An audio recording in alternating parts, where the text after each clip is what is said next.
guys, welcome back to another episode of Cookmas, where every day in December I'm sharing a new recipe.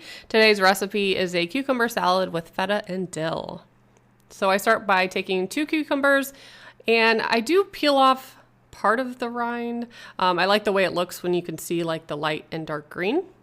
So I'm going to take those and slice them thinly, and then today I'm cutting them in half. Sometimes I leave them whole, sometimes I quarter them.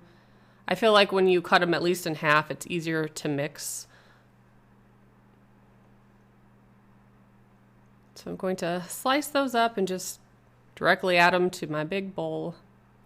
And then I have a very small red onion that I'm going to dice up and add that to the bowl as well.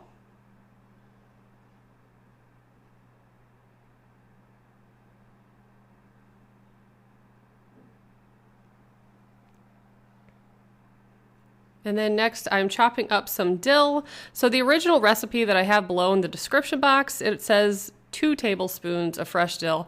I feel like that's not very much. So I normally use like the entire package because I hate buying it because it comes with so much. So I just use all of it because I love it. So I'm adding that, and I did add a little bit of pepper to mine even though it's not called for, but I do give that a really good mix. And sometimes I add more onions, more dill, just kind of eyeball it. And then you can mix the dressing on the side, but I just dumped it all in here.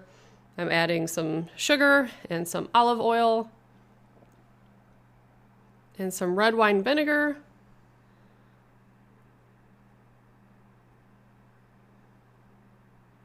And then I mix that up really well.